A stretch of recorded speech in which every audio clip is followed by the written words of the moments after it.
Hello and welcome back. If your function is above the x-axis, that is, if the function values are always positive, then the area is going to be signed positive under that curve. So that's basically what this is saying. For a non-negative, which means positive or possibly equal to 0, integrable, so a function that you can actually integrate, you can find the area under that function, f of x, then the integral from a to b of f of x dx is calculating the area under the graph of f of x. And this is the terminology we've just been using as a shorthand.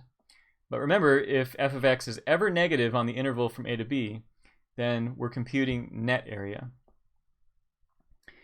So in example 4, it says graph the integrand again being the function that's inside of the integral sandwich, and use the area under the graph to evaluate the integral from -4 to 0 of the square root of 16 minus x squared dx.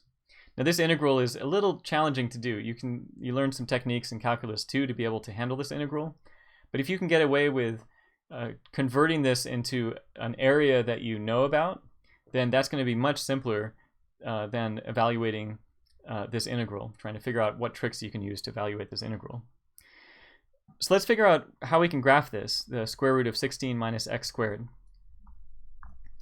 Well, this is like your function y equals the square root of 16 minus x squared.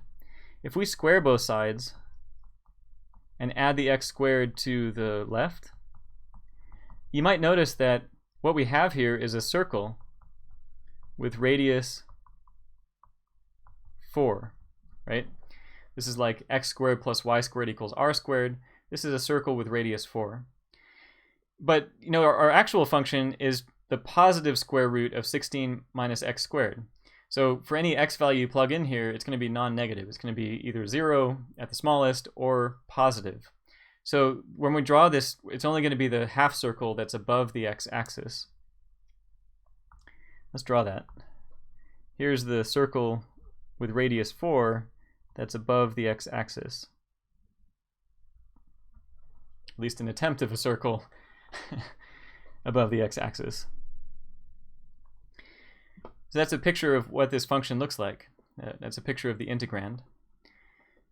But now, if you look at, I don't know why my notes have something slightly different. Anyway, if you look at what our integral is, we're trying to find the area under that curve that we just drew from -4 to 0.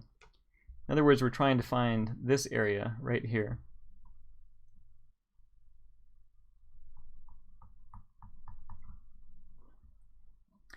But check this out. We already have a formula for the area of a circle. It's pi r squared, right?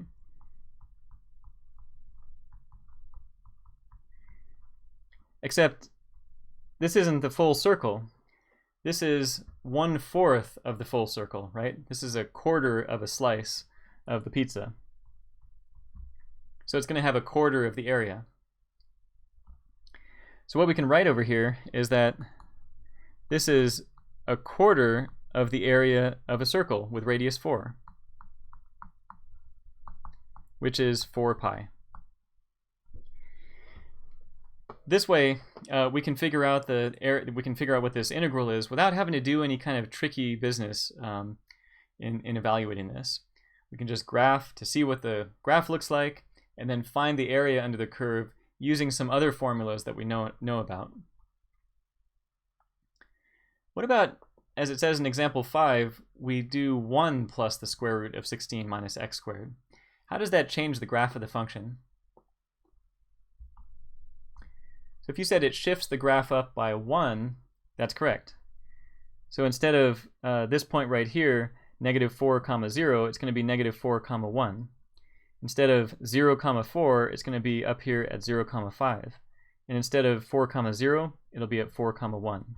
The whole graph will be shifted up by 1. It gets wiggly there at the end. So that's the graph of this function here. Now, if we're going to try to find the area under that function from -4 to 0, well, you still have that part that's the same. We still have this quarter of the circle That's the same. But now if we want to go from the function all the way down to the x-axis, like we're trying to find when we're doing the area under a curve, we have this little rectangle that has been exposed by lifting up that function. So the area under this curve from x equals -4 to x equals 0, so from this curve all the way down to the x-axis, we can break up into the quarter circle, which we already found the area of, plus the area of this little rectangle that was exposed by lifting the curve up. So we can write this as, right, like this, equals the 1/4 pi r squared plus, for that rectangle, the width is 4, the height is 1. So when we add these together, we get 4 pi plus 4. So that's the area under the curve from -4 to 0, which means it's the integral from -4 to 0 of that curve. That's the area under that curve.